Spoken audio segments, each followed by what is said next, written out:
Hey, glad you can make it. Welcome to Fantasy Dad Pods, where dad bods are glorified and dad jokes are encouraged. I'm JT, accompanied by Sean. Sean, how we doing? How we doing? Pretty good, pretty good. The whole house is fighting off what we assume is some lovely RSV going around. Me and the kiddo got tested for literally everything else, and the doctor calls us back last week. He's like, "You want to get RSV tested?" I'm like, "I'm good. It's what's left." so so I'm on day 10 now.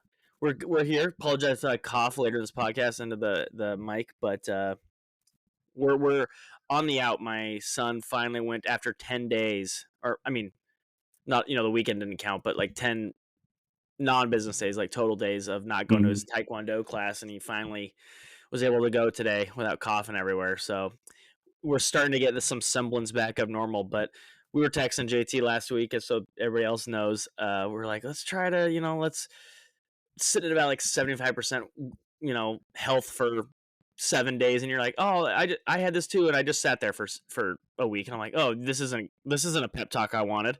So I should Right. open like, oh, it's gonna break soon. You're like, no, this is you're gonna be there for a while. I was like, oh, goody. I'm just gonna. And then the worst part is too, like you probably have it.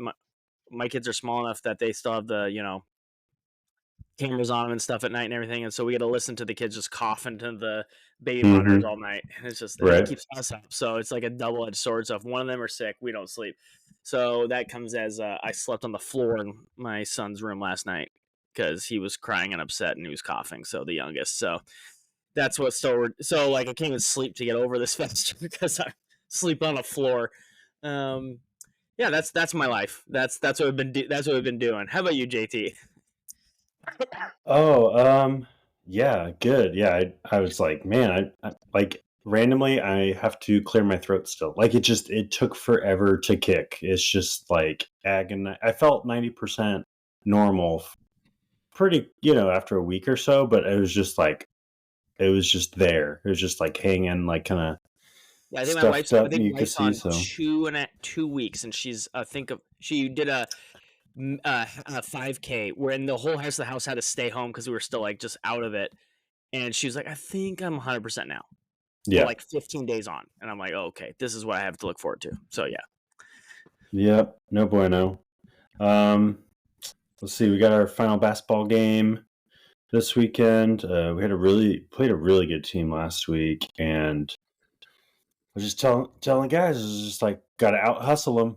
They are playing indoor basketball. They know how to screen. They know how to pick and roll. They know how to cut backdoor to the hoop. They know how to box out. Like we've touched on these things, but like you guys need to find it within yourselves to just say, I'm going to out hustle you and I'm going to try to get every rebound. Like you just got to get more opportunities because, yeah.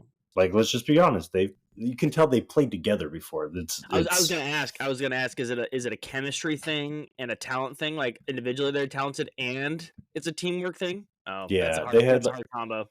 they had two studs. One kid was super athletic and the other just knew how to like post you up, like back you down, post you up. And then, yeah, it was just, so yeah, I was just like the way we win is we get as many fast break opportunities as possible, and that means we got to rebound the ball and then we got to push the ball. And I said the one thing they're not good at is getting back on defense. So we've done it before. Let's like do it again. So it was a really close game. Again, we don't keep the score, but my kids were saying it was close, but all the siblings are keeping score on the sidelines. But yeah, it was fun, and baseball's around the corner. We finished the clinic, um, did some like tee work. Oldest has a new bat. It looks like a pencil. It's pretty There you go. sweet. There you go. Um, man, I swung it a couple times, just like half speed, just off the tee. It just trampolines. It's night and day difference to his old bat. It's crazy. So looking forward to that. Try out this Saturday. So There you go. here we go. Basketball straight into baseball. Man, baseball. Well, speaking of baseball, we're doing some OF, some OnlyFans, some outfield today. Oh Um, yeah. because that's what the money makers are. They're in the outfield. It's kind of a joke, but kind of true. That's where the. I mean, we talk about it. Juan Soto, he's number 2 here. He just got paid, so I we'll get into it. I get man, I don't know where to start with this because this is so deep and honestly so much fun. I guess is your number 1 just Aaron Judge right now with a bullet like number 1 outfielder? Yes. Yep. He's just at a different level. The counting stats, the on base, the power. It's just. I mean, you look at his splits. You look at his numbers over the last 1, 2, 3. I mean, it's just like his down year. What 2023? Like it was like, oh bummer, he had a set or 950 OPS. Like it's just it's so good. His his um his only knock is like he's had a bad 2 weeks in April and like 2 weeks in early September. Well, guess what? That's it. Not only is New York, but optics. Early April is the season just started and everyone's super into it. And early September is fantasy playoffs just started and everyone's like super into it. So It was just funny how he signed that deal and then he had like a rough month, and then just had like an insane season. mm-hmm. Just all things considered, just an insane season. Like it's like he's cooked, and then posts a 172 WRC plus. I'm like, twist my arm here to hit. To did he really hit 62 home runs 2 years ago? Like it felt like it just happened, like not this past season, but like just the year before that. But that was like 3 years ago. Oh my gosh! Like I just missed all of 2023 apparently. But right. yeah, like I would have said, like even after 2022, I still probably would have been like, there's a conversation for who's number 1 because the 206 WRC plus is like it's stupid, but it's just 1 year of it. I mean, he'd been a good, great player before that, but you're like, you could convince yourself of something else. Then he has, like you said, a down year of 172, and then follows it up with a 220 basically, and you're like, he's number 1. Like there's like you have a 220 WRC plus. That's all the number you need to look at. The counting stats, if you just look over to the left of the Fangraphs, are gonna be there if you have a 200 WRC plus.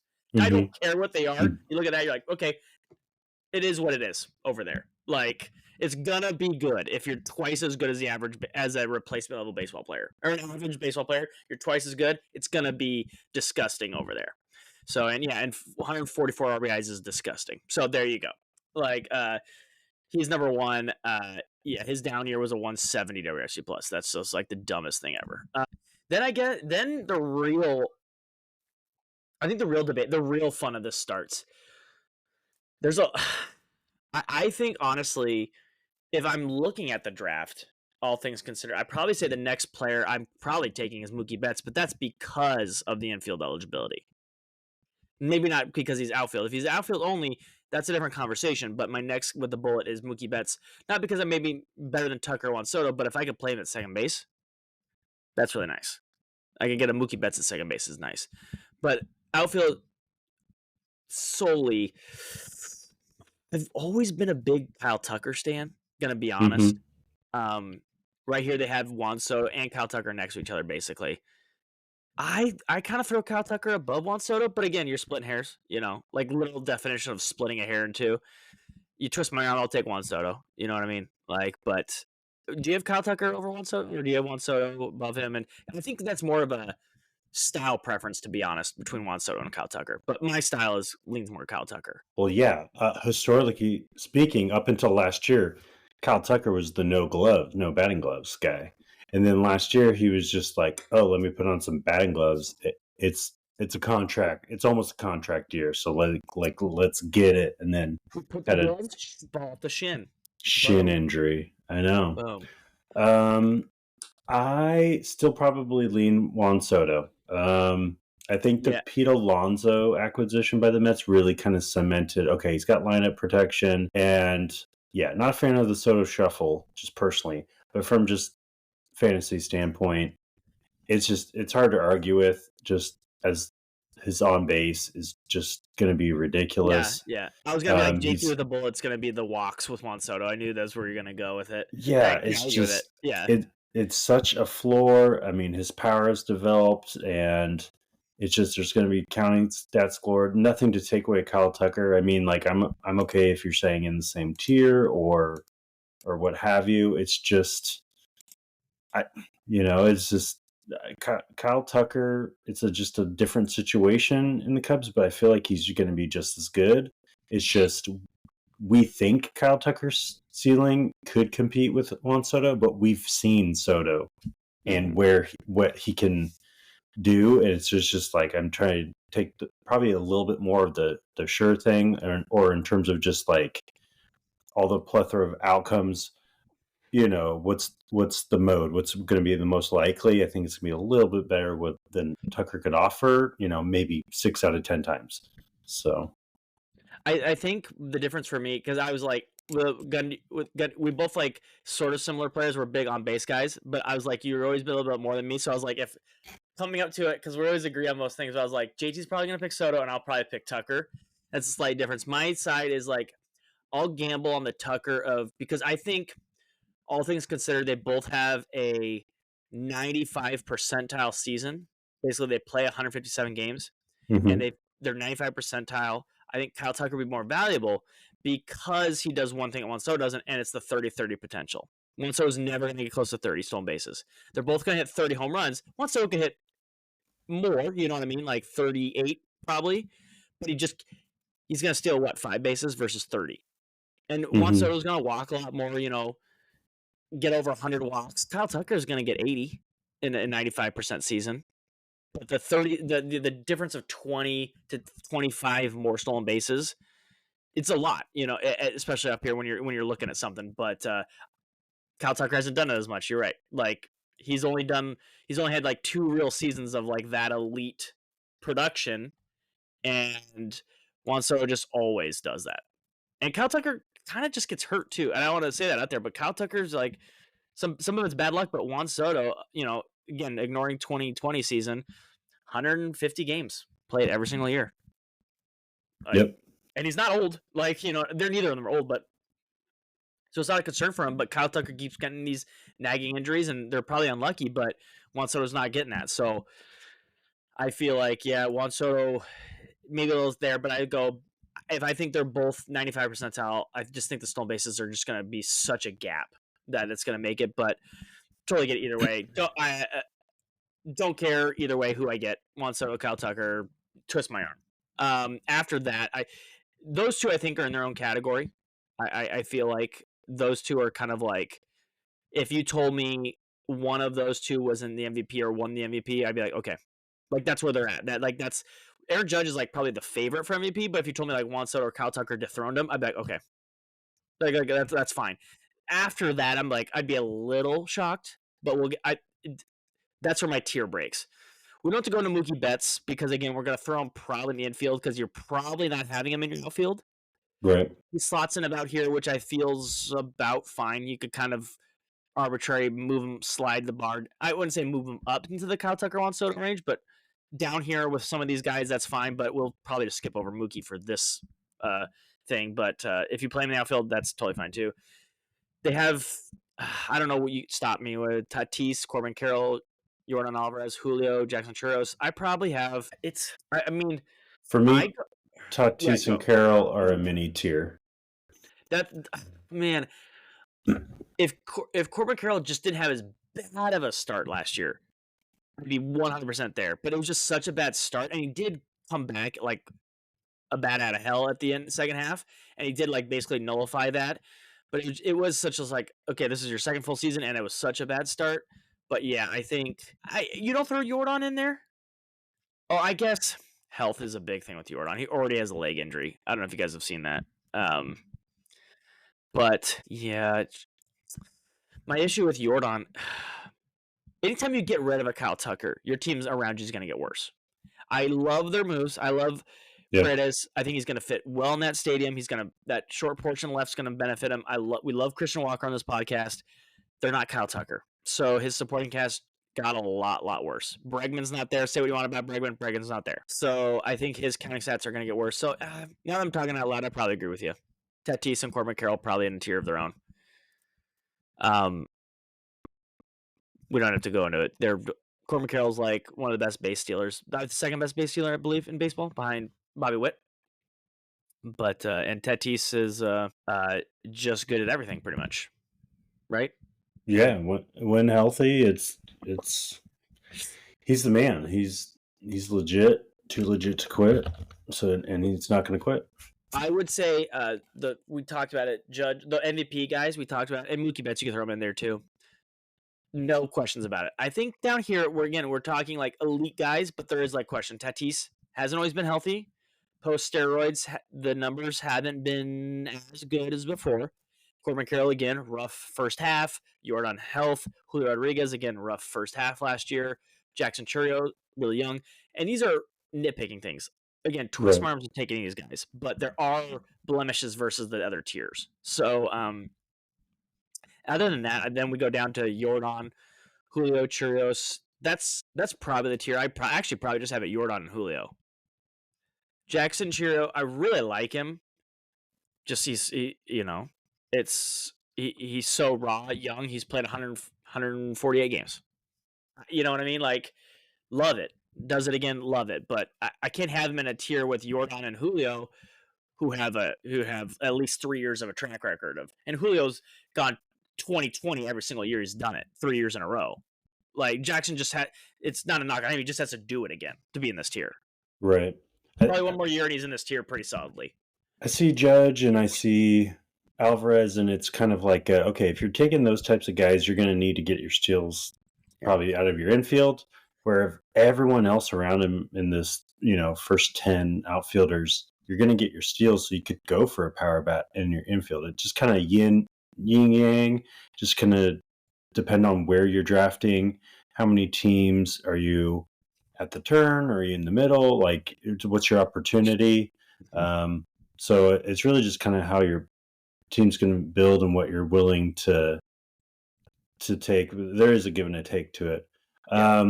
Julio, you got 2020. It's just kind of like, to me, I don't know if I'm trying not to put my negative Mariners lens on, but it's just kind of a weak, counting stats 2020. Like it is legit. He has that potential. I'm sure he'll do it again. It's just the lineup protection is kind of lacking, where I don't know. I feel like Churio is just like, I feel like he could do it just as well, and he actually might score more runs just hitting ahead of Sure. Julio does need to walk more too. Like he Yeah. needs to take those base on balls a little bit more. But I do think obviously till like we're talking like 36+ year old Julio, like our age Julio. I think last year's probably gonna be his worst year for a while. It just a lot was going on with Julio, Oh I yeah, think. yeah. So and I think like nagging injuries, some off field things that we're aware of in Seattle that I don't think will affect things.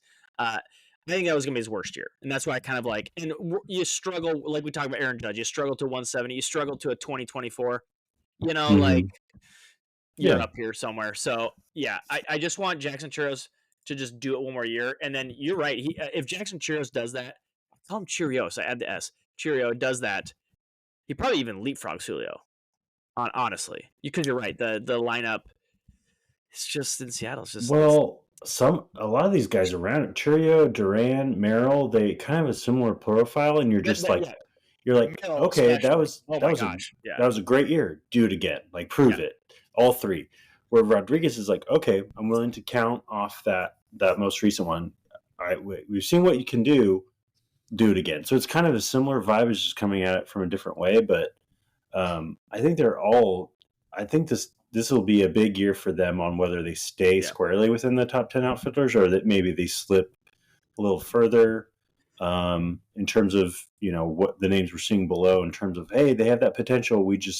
It's kind of a mixed bag, and just kind of a year to year, not sure how it's going to work out. But especially Churio and Merrill are young. I mean, they're just coming off their rookie seasons. Duran, for all intents and purposes, is kind of coming off his first full season. "Quote unquote" rookie season was the year before, if I remember right, in 2023. He ended qualification for rookie, last year. But his kind of half season in 23 and his year in 24 is kind of a similar profile. Like you kind of see similar ratios and stats, and it's like it's legit. And I mean, that's a great lineup to be in for Boston. And And so it's just like, okay, I'm good with all these in a tier. I think it's just depending on how much risk you're willing to take and what type of risk, but I think it's all kind of a similar vibe. Yeah, Jackson Merrill turned 21 and finally is going to have offseason to be like, you're an outfielder. I think that's the guy. I think that's the guy that shoots up. Like, you just saw Okay. that, like, a rawness. And then below there, Jazz Chisholm, I'm actually a little down on more. Love the stolen bases. I think that's what he does for you. I don't know. I think New York, he's going to hit some home runs. I don't know. I just like Ronald Acuna below him. Like, you know what I mean? I'm behind big on the Ronald Acuna thing. I think the beast is going to come back. He's going to be that guy again. Now, when he gets back and when he gets playing is one thing, but I think he's just going to go. Like, he's going to, when he gets less off that once he gets like let go off that leash and being healthy and being cleared to like do everything, he's going to go crazy. And I think he'll be fine. So I'm banking because I see these two next to each other and I'm like, yes, this is Ronald Acuna Jr. I'm like, I'm just going to take Ronald Acuna because I'm just like, I think when he gets back, it's gangbusters. It's going to be skyrocketing up this thing. He's going to be fighting for the Tucker and the Juan Soto level. I think he's going to be back to. He's so young still. Like I get double ACL, but he's 27, man. He's 27 years old. If anybody can Right. bounce back, it's a 27-year-old. And it's not like he hasn't bounced back after a previous injury and been awful. He broke back after a previous injury and went 41-73. So like he can do this. He can get healthy. So I just think it's when he gets healthy is the biggest thing. But I'm all in on Acuna Jr. Yeah, my most recent read about interview you had in spring training gave me slight hesitation on the steals, and it's just like, okay, if we're not going to expect 70, can we still expect 40? I mean, that's still a monster contribution. It just he was talking about how he got injured going back to second on what he was trying to be really aggressive and stealing third, and that's what like happened. And so he's just like, I need to be smarter about the base pass. So I'm like, okay, he's thinking about it, and it's just one of those things where it's like, pitchers double Tommy John. Yeah. Like I still can ramp it up again, right? It's like trusting it, and so I think it's just a mental side of it. Yeah. And I mean, if anything, they're going to ease him back to it, but yeah, I'm with you. Like he's still gonna be super valuable. It's just I'm not exactly sure if we're gonna get the 2023, but that could have been an anomaly. But Yeah. still, a 40-40 is gonna be super valuable as Really well. valuable. What's your O'Neal Cruz outfield? I know we talked about him in the shortstops, but like, where does he fall? Is it he's projected to go right after here around White, Langford, Harris, that type of thing? I think some of these guys don't belong up here, but like O'Neal Cruz is this a little high for a guy switching outfield? Well, I mean, he's the only other 70 steal dude around here in the outfield, um, unless Ellie becomes eligible in the outfield and joins him. I I I get the steals upside, but I think it's really just based on that. Again, Pittsburgh, the counting stats. It's just I'm kind of down on the team aspect in terms of counting stats. Mm-hmm. I know he's uber talented, but maybe not playing short. Maybe it's the load off, but you're still learning a new position. So I Yeah. feel like that could be a trade off. Maybe And the next year is where like it starts to maybe get he's not figuring out outfield. yeah, because I mean, I'm imagine isn't he playing center? Is that what it's looking like? Yeah, because Brian Reynolds plays left. Yeah.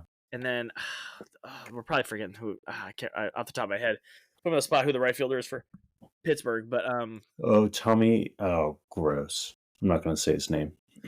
oh man, the fam man. Not a fan. There we go.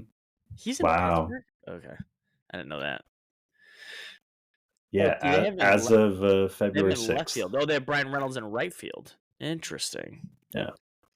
No, Interesting. honestly, I feel like this will be the learning year. So I don't know. Maybe there's something to be said where it's just like he's really trying to figure it out in defensively in the outfield, and maybe that just kind of makes him just kind of I don't know, like relax more at the plate. Just like I'm really trying to prove myself in the outfield and like not try to do too much. I don't know. Like I'm okay with in this tier, me personally, I don't think I would take O'Neal Cruz as my second outfielder. I mean, I'd be more comfortable in third, but man, if you pair an O'Neal Cruz in the outfield with that Jordan or Judge, type of Yeah. thing, I'm for that. I could see that. That's a monster of a two-headed attack with home runs and stolen bases. Like, it can work. It's just, I think you need to.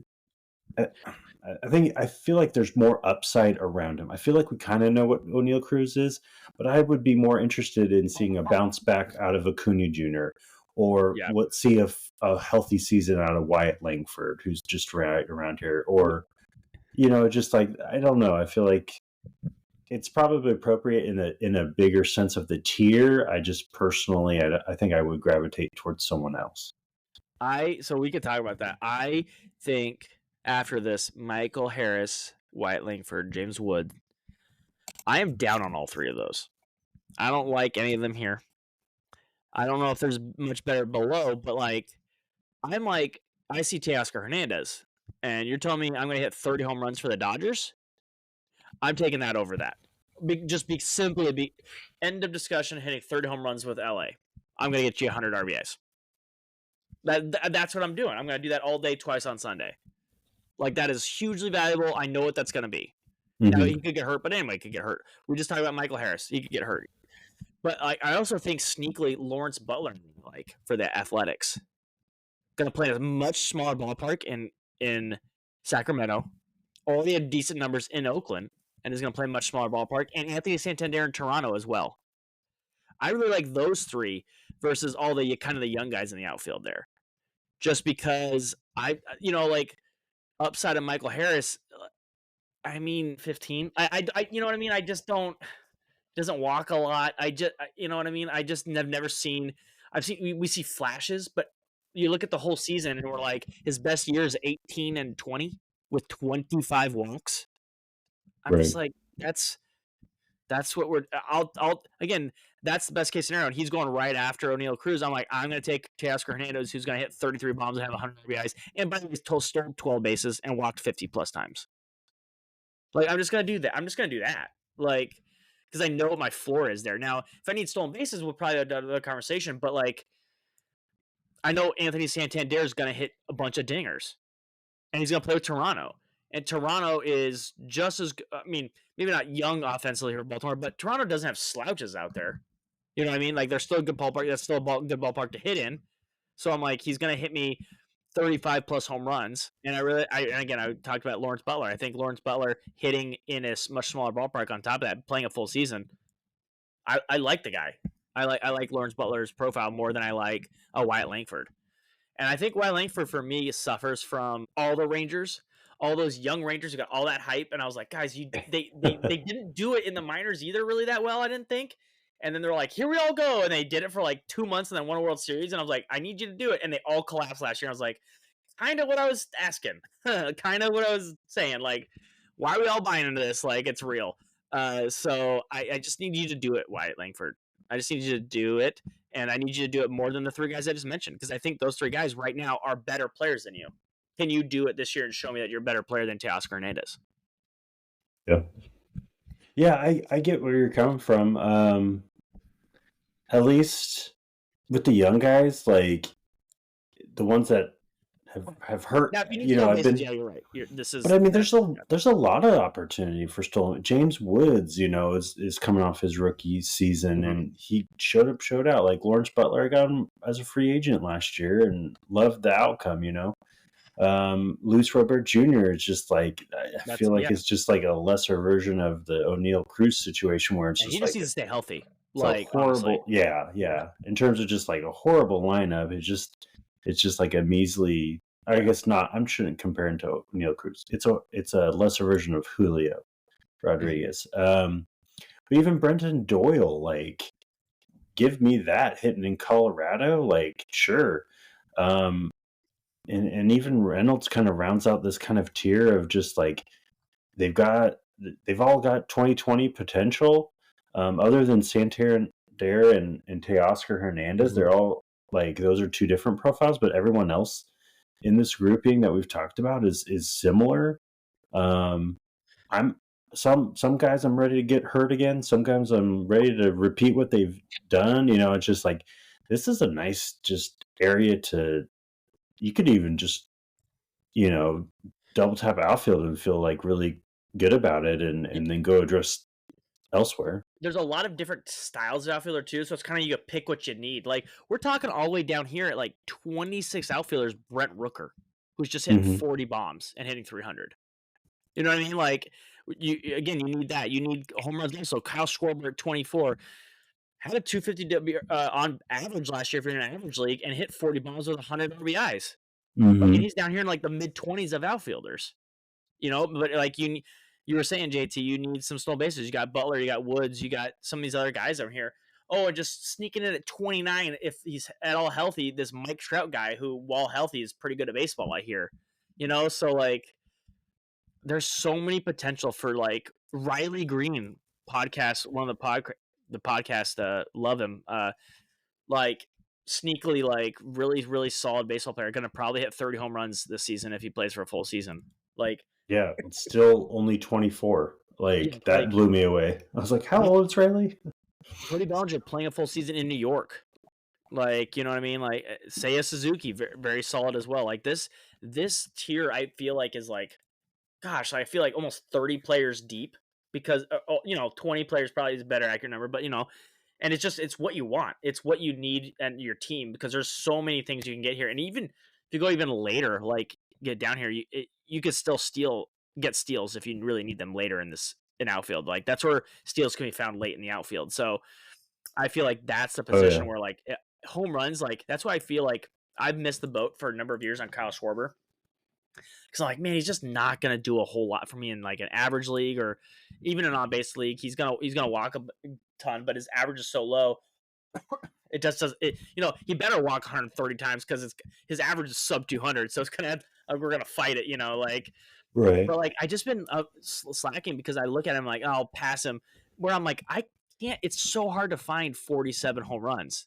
Where I could find 20, 30 steals way later in the draft in outfield.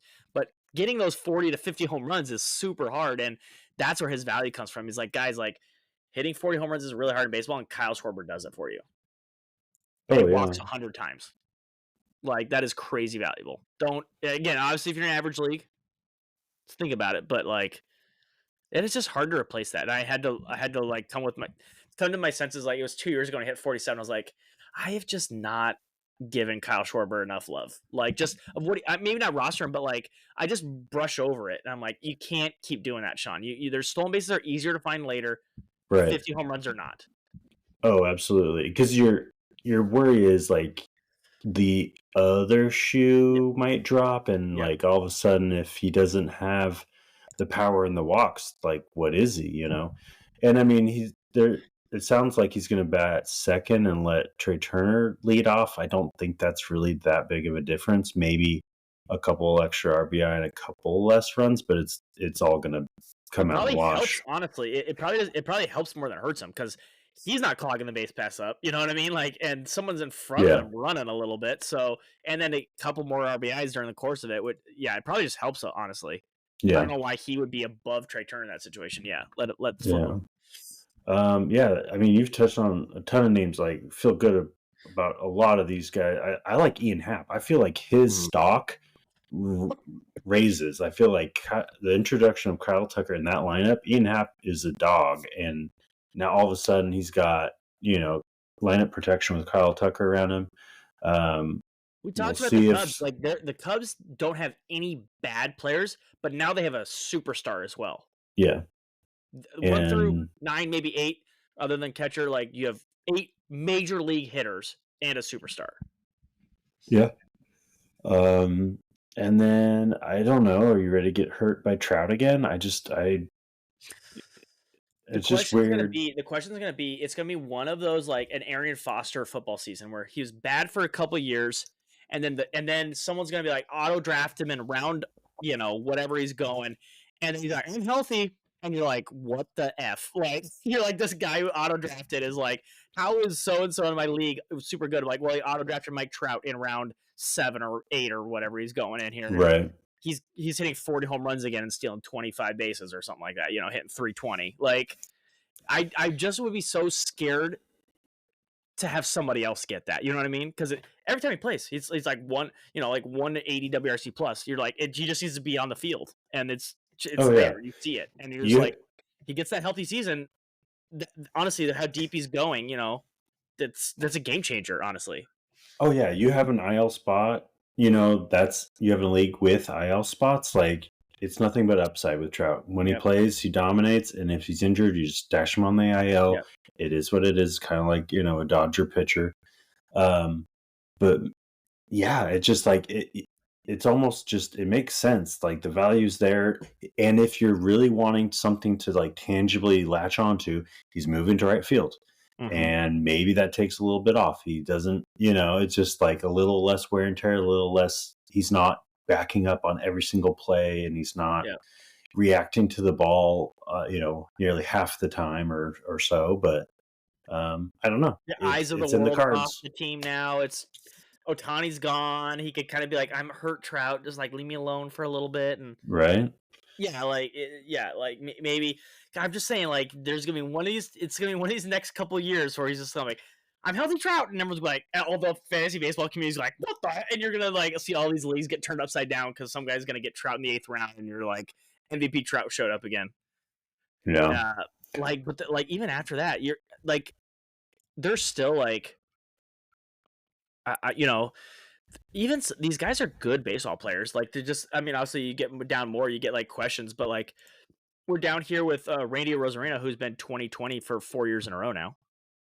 Yeah, which streaky Rosarena will we get more of? I think this Yeah, is starting to like in the 30s for the overall outfielders. This is yeah, where we yeah. start to We're in the get 30s. Yeah, we're starting to get a little mixed bag. We hmm see a little bit more blemishes, yellish, are you going to be healthy? Quan, what is your approach? Because we saw you dominate, and all of a sudden it was like it wasn't there again. well, he got hurt, Adolis, and then he wasn't there after yeah, he got hurt. Yeah, yep. Adolis Garcia, swing change, I guess, is what he worked on this offseason, and is it going to stick? Dylan Cruz too stuck up here. Another young Washington outfielder, like Mm-hmm. lots of potential, lots of hype. Like there's the Martian, Jason Dominguez here too. Like I still saw 22 years old. Like I saw I saw a tweet, and it was like, do you name him the Martian because he's afraid of the sun, and because he lost the ball in the sun, and mm-hmm. it's very funny. Ozuna kind of stands out where I'm just like, I think I would bump him up. I'm not really exactly sure why he's down here necessarily. I don't feel like I have the mixed bag vibe of I Ozuna, don't. but It's. I think it's more of like he's mid to late 30s, and it's like when people are already baking in the cliff. Basically, they're like, when is it coming? Yeah, but I mean, plays for Atlanta and hits dingers. Like I said, what I said about Teoscar, his 30 home runs for Atlanta. You're gonna hit 100 RBIs. right. I mean, at this point, Don't overthink it. Ozuna has survived personal problems. We'll just Yep. put it that way. Survived suspensions. Put it Yep. that way. He survived a horrible 2021 season. I don't even know what that's about. But man, dude, yeah, he's going in his age 34 season.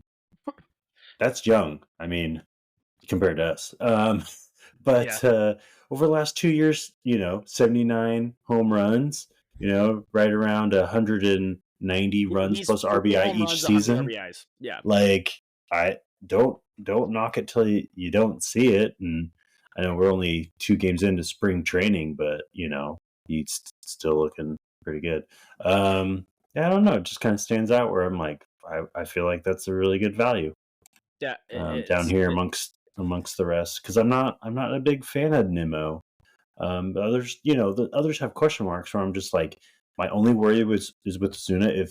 If Old Man River comes up and stabs him in the back, like, okay, I'll take the chance, because that could really happen to anyone. I mean, I'm going to give bad juju. Judge is 32. Like, hey, Oh my god, starting to did you just do that? he's starting to get AARP mailers. Watch out. I mean, we talk about Colton Cowser's down here, Baltimore. Anyone that plays for Baltimore as well. Any young hitter, first full season, 24 home runs, 250. Yeah. I feel like Pete Crow Armstrong. I feel like maybe this is a little bit too high, if I that's was, a I was weird gonna way to say say it. him and Nimmo. I was those are the two guys. I was like we could drop them a little bit. Same with Jackson Profile. I'm just gonna be honest. It was a great story last year. Yeah. I'm not sorry. Like that's not me. I'm not about Yeah. that life. Yeah, this is starting to transition into you pick your dudes. Like, I But mean, I we're like at that. Like we're down here 40 at 46, outfielders. Lane Thomas down here at 46th outfielder. He's still 32 bases. Just like I told you, like you could find stolen bases. He's still 30 plus stolen bases last year. Yeah, Like you but I get for the mean, they were 36th outfielder. but it was all with Washington. They just had everybody steal, and then they Yeah, traded him, and he didn't. I don't even know if he got a stolen base I don't in know. Cleveland. You gotta let him go again. But like he went 15 and 32 for the 46th outfielder. Like Yeah, we're talking down here. Like it's just like pick your stats what you want. Tyler O'Neill hit a bunch of home runs and then got hurt. So I mean, yep, it's kind of the mo. But like he yeah, hit 31 last year. We're down here in the 40s. You could find a 30 yeah. home run guy down here. Well, kind of just this one. I don't think you're gonna This find any other 31s. But in the vibe of just calling out dudes, like, yeah, let's keep it going because I'm seeing like I got a soft spot for Taylor Ward. Like, let's see a full healthy season because I feel like he's underrated. Uh, Kerry Carpenter, holy ratios, Batman. Can you do that yeah, for a full season? Because that was crazy, cray. yeah. Uh, Like they're no, I'm gonna say it. 61st starting outfielder. I feel like it's kind of my mo. The guys, Byron Buxton. He's gonna DH a lot more this year. mhm, Can you stay healthy? Play 130 games because right. down here in the 60s of outfielders, Yeah. steal if you could just play 130 games. Helio Ramos, power. It's there. Even in San Francisco, Yeah, yeah. it plays.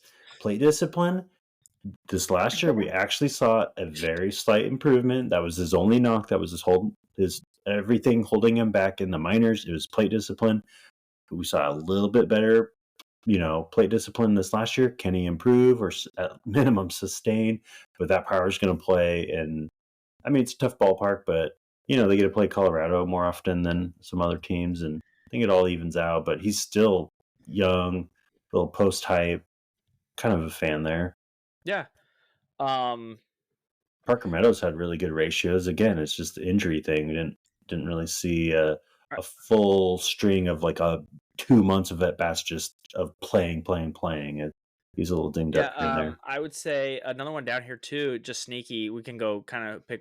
Jock Peterson is going to be a right-handed go against righties, and the AL West has a ton of right-handed pitchers, so he's going to get a lot of play. All the Mariners have all right-handed pitchers, just straight up. That's all they have, Hmm. and a lot of teams in the AL West do that. So he's going to get a lot of playing time with the AL West teams, and he's very good. Texas is a good hitter's ballpark. He's going to hit you 25 home runs, play a good chunk of the games. Down here in your sixth and down here in your 60s to 70 outfielder spots. Again, you pick what you need here. Do you need 25 home runs? Do you need X, Y, and Z? Because he's going to play a lot of games and hit some home runs and knock a lot of runs in because he does that. Plays for Texas. Yeah. So who else? Just start throwing names out, JT. I always like TJ Friedel. I feel like he was Based off the usually, name, right? yeah, he's batting lead off in Cincinnati.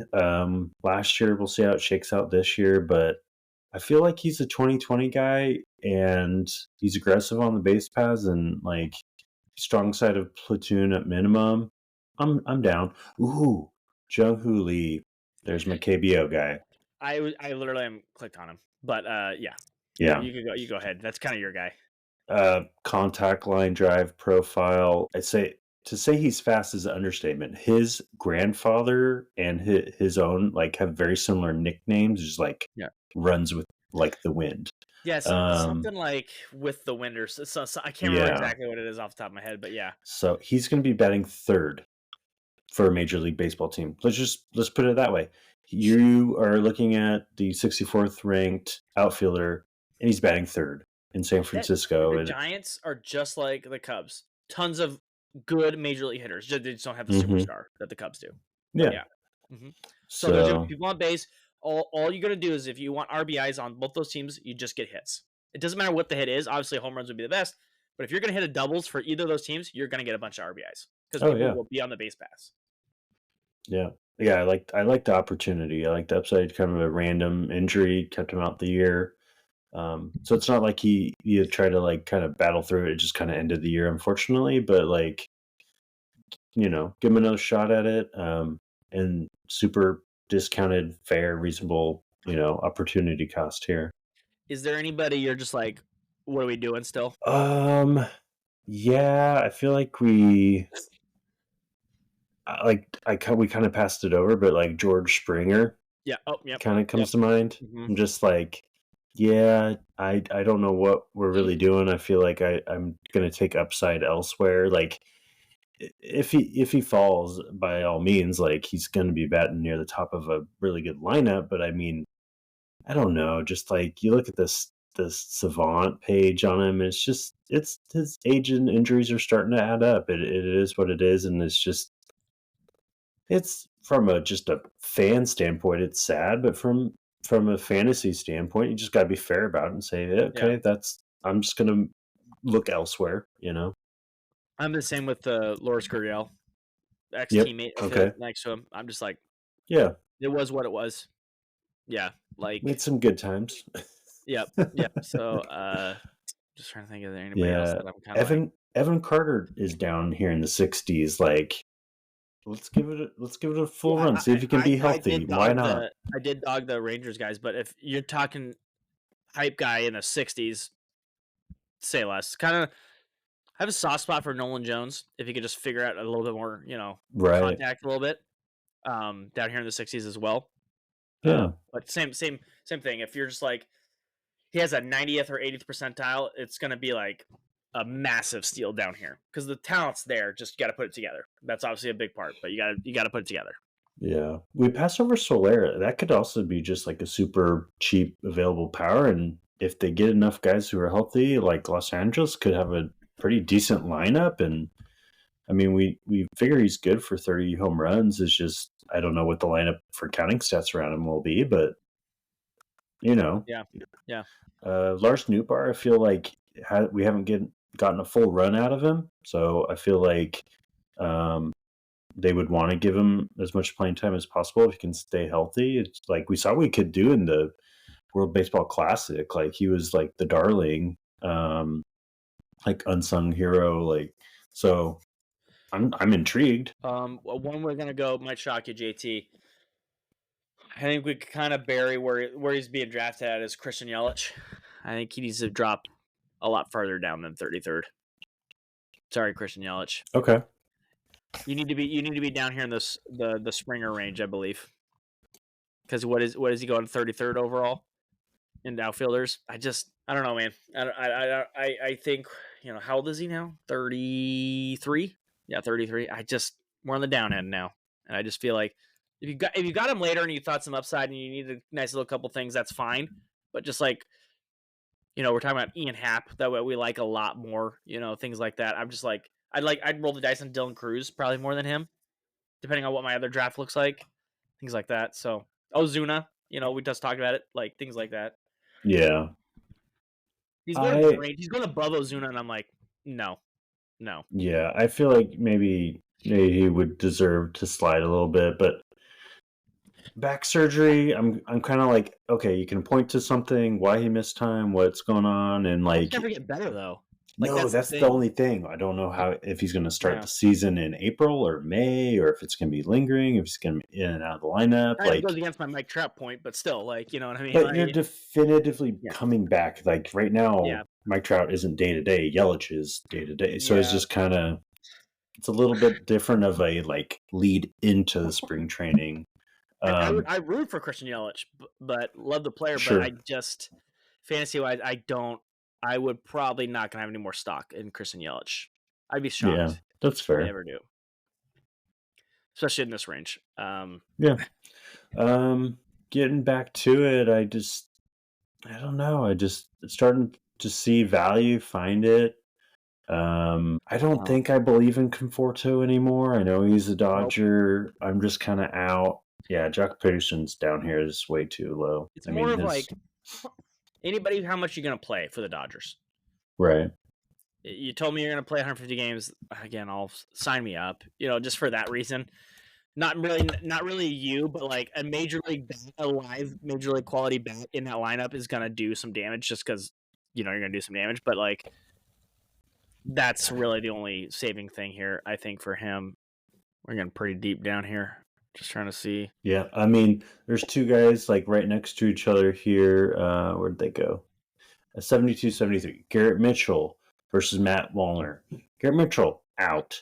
Matt Wallner in. Like it's just, I would totally take a flyer on Wallner. Like I know he kind of tapered off at the end of the year, but man, that Savant is red. His plate discipline is the only thing he needs to improve on. So it's kind of like that Helio Ramos type of vibe, but like when he gets a hold of the ball, it's We impressive. And There's two things that he needs to work on: play discipline, and like every other Minnesota Twin is not have 75 games played on your games played sheet. Like that's the other Minnesota Twins thing. right, So yep, just I agree with you. Just if you could play a full season, absolutely. Just I'll believe it when I if see a Twins player do it. well, it's funny you bring that up. I think I saw. I don't know where I saw the article. Maybe it's just like a email I got from MLB News or something. But it was like Minnesota Twins big three. Can they stay healthy and put together a full season? And I go, who are you saying that's their big three? So I did like this mental exercise. I was like, before I open this, who Who would is I the three? think? Who would they point out? And I was just like, they're gonna say Royce Lewis is one of the big three And to Buxton, right? right. But if I didn't know it was the injury caveat, I would have been kind of like struggling a little bit more. But what they said, big three and injury, and if they can play, it kind of really narrowed it down for me. And so, yeah, I was like Lewis, Buxton, and then I guess Correa would Yeah, that'd be they the would, that'd be and the third, right? Was that the third? yeah, that was the third. But I think they gave me too many clues in the title, I but I thought it was really funny. looking at their team like Waller, Correa, Buxton, Royce Lewis, Ryan Jeffers, Brooks Lee. If they all could just be healthy and play, like that is like I love a lot of that talent. Yeah, Just I'll believe when I see it. right. Yep. Will you're Abreu in Boston? I just don't know what part of a platoon situation he's got. I liked when he played last year. He gives you a nice profile of like at least 15-15, and I'm just hedging it based on plate appearances. But I don't know. That's just like a really kind of weird who's going to get at bats. There's some turmoil with Devers, and because they got Bregman now, and Yeah, that situation needs and to like where they're gonna play. That situation needs to brush out because left field is the one that's gonna probably go, and mhm. how it sorts out there is gonna be the biggest factor. Yeah, their whole roster construction is a little bit kind of I don't know what the right analogy is. Pigeon-toed, like they're kind of stumbling up on themselves. Like it would be nice if just stories sailed off into the sunset. It'd be nice if they could at It might just least be easier, you know what I mean? It just might just be like if some of these guys right. just left. Yeah. Yoshida, if they could trade him, because I mean Mhm. Roman Anthony, I'm seeing his name here in the '80s. Like he's knocking on the door, and we're going to see him this year. I don't know what capacity, and that's a bummer for him, as fans of prospects in general. But it's a tough. This might be the weird year where you're just like, man, if he had gotten more plate appearances because they didn't know what they were doing the first few months. They should end the season strong, whatever it is, but it's really tough to draft based on guesses. Whereas I Yeah. feel like going into next year, I think it'll be a lot clearer picture. So there's opportunity. I mean, Mhm. you can always try to take it the positive, like if somebody slides and you know just like you're in a draft and someone takes the one of the two closers in a committee, you're like, well, you just gave me value, but I'll take the second one, and I Yep. didn't have to spend the higher pick. Like Yeah, it is exactly. what it Yeah. is. Yep. Yep. So, Is there anybody else you wanted to touch on? really, it just comes down to dudes. It's like who's your guy? Like take your guy. Obviously, that's definitely where we're at. I mean, I'm If, down to. if your team is, if you don't have someone from your team, it's always nice to take like the second outfielder from your team, just to have someone to root for on your own team that you root for. So that's always Yeah, what I found nice.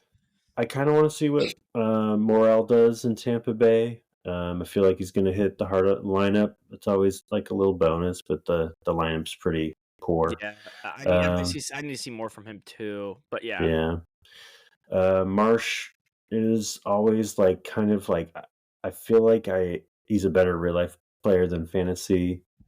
Um, Matt Vierling in Detroit. I, I can't. I'm looking at him right now. Like, yeah, Yeah, his ratio is really nice. I got him in a 15 team league, and I'm kind of excited. I got him as my util just like hmm super late in the thing. So it's just kind of see how it plays out. Detroit has a young, kind of intriguing uh, lineup, and so we'll see how it meshes all together. I mean, they kind of made it work. They're kind of this Cinderella story to get into the playoffs. So um, maybe they can just work a little bit more magic again. yeah. They pulled It's the JT. They traded away things and then made a run at it at the end. right, totally redeemed They got themselves. it, brought it back. Oh, there's a player we're out on. I made the joke I was buying youth baseball batting gloves for my oldest, and I was just like, I texted you just the other day. I was like, they need to update their MLB players on these batting gloves. And here's Starling Marte. Yeah, he was one of them. I was like, I don't think you're going to sell many batting gloves with his picture on there. Nope. Nope. I think yeah. That's all we got to say on that one. I don't think it's there anymore. Sorry, Marte. Right. I'm sorry. I'm trying to think of who else. There's a right now we're getting into platoons. I feel like definitely kind of now I get into the 80s and 90s. If you like a guy who's going to play, Yoshida's a DH. Do you think a full season of Yoshida? That's something down here. We're now again. We're talking in like the 80s or the 90s. We're in 95. Like if you really need someone to get some at bats, Yoshida down here in the 90s is going to be your DH. So he's not Mm-hmm. at risk of losing some at bats there. That you can see it here. The best he was drafted 57th overall outfielder. So there's a lot of some people saying like, well, I need some at bats. Let's go really Right. high up here. But Yeah, like Ryan O'Hearn, probably the strong side of a platoon situation yeah. in Baltimore. Great lineup. Sure, why not? Like, Plays a lot of yeah. Could get you first I base too mean, as well. Yeah. I think yeah, it's going to be a mix of probably first and outfield. So I feel Yep. like, that's obviously a benefit. And Max Kepler might get a lot of playing time. See if he Philly. can stay healthy. Like, I Yeah. just don't know if we've missed the window on his uppermost ceiling What could have been. potential, Yeah. age and Yeah. stuff. But yeah, Yeah. Yeah. Jake That's Jake Fraley's always kind of like a fan favorite, and kind of want to see him do well. I just feel like he's on the short side of the platoon, or just on the lesser playing time of I feel someone like he had a else who lot of bats stats that came similar. from like a crazy run of like 2.5 weeks last year. Hmm. And everyone's like, man, look at that guy. And I'm just like, are we sure? And then like he had a fine season, but looking at him like, how much of it was weighted in those 3 weeks? Like, you know what I mean? Like he just doesn't play every day. Like it's just hard. But that's where we're down here. We're down here in this range. That's we're in the 100 outfielder range. Oh, right, yeah. I mean, Johnsky Noel was that super hot streak. I don't know. Obviously, can't sustain that. I mean, but that's his profile. Yep. So, I mean, that's what you're Yep. trying to see if he can Just just you trying to catch bottle it. that. Yep. Yeah. Yep. Yeah. All right. I think I'm good. Yeah. I was going to challenge ourselves. Is there anyone after the 100th outfielder that you just be like, you know what? I would throw a dart on. Man, if I have to throw a dart, let me see here. Ooh, I'll just take your dart. I Yeah, might have go two guys. go. Well, Harrison Bader, I feel like he's going to have a ton of playing time in Minnesota. We talked about Minnesota, some upside potential if healthy. And then Lamont Wade Jr., I mean, on base machine, San Francisco. And like you said, it's the accumulation of their parts. They don't have like one big superstar, but like he's at the top of that lineup, gets on base a ton. And I think he's always position eligible because they just kind of want his bat in the lineup. And I mean, that's pretty valuable for those two guys if they're not facing any type of platoon, they're going to bat a lot, and that's kind of what you're trying to find is solid plate appearances and good, to okay ratios, if you will. I'll go one who's been hitting the ball pretty hard in spring training. That's Chris Bryant. Ooh, Just yeah, needs to bounce stay back. healthy in Colorado. Hit a ball 118 miles an hour, I believe, or 114 miles an hour, I believe, today for home runs. So, and it has a couple other harder hit balls that I've seen. Been keeping tabs on him. So, I don't, beyond 100. I don't think I'd ever roster him, but if I have to go beyond 100, Chris Bryant's stinging the ball, and the talent's still there. Just can he figure out that he not signing a mistake contract in Colorado and then admitting it out loud in the article? Right. Yeah. Awkward. Chris Bryant, I guess, is my beyond 100. Yeah. Yeah, that's actually, I don't know if I see anyone else out here that I would Well, Tommy be. Phan's down here at 122. I mean, did you miss that or? No, there's just a weird gap. 122. There's no name listed. That's weird. Oh, that's weird. Huh. Yeah. I mean, that's. Yeah, Harrison Bader's going to play. I mean, Yeah. So I think that's a good call. I mean, the only other names are I'm like, I could see it if you're just into the super deep 15 team league and you just draft and hold and you just actually just need a bat. I mean, like technically at 100 is Chas McCormick. That might be cheating. And then Pavin Smith, 107. I think he's the strong side of the first base platoon in Arizona, and that's a nice lineup, nice ballpark to hit in. And is he? He's going to platoon at first. I guess you're right because they have Naylor. Because they have Naylor, right? I'm pretty sure I saw that. Yeah. Well, slash also one of the corner outfields. That's true. Or just straight up DH. I mean, like, there's a couple options in it because Grichuk is a righty. I'm thinking of Grichuk and Pavin as this kind of weird spell at first randomly. And I don't know why I'm thinking that first because they're primarily going to be outfield DH and then a random day at first. It's going to be in that order. That's true. Yeah, I guess there's probably between DH first and outfield, there's probably a path for a lot of playing time for him. Yeah, and so it's just, I think that's his peak is a platoon. I think you get the most out of. But, you don't want him to face a lefty, and you just. But we're down here at 107, so do a lot worse than that. Down you're down here. Yeah. That's pretty good. All right. Any dad bod sightings? Spring training just started. I haven't watched many of the games at all yet. Rowdy just highlights. Tellez hit a home run for the Mariners, and I was watching the game, but someone posted a highlight of Colt Emerson making a pick at shortstop. Really nice play for a teenager.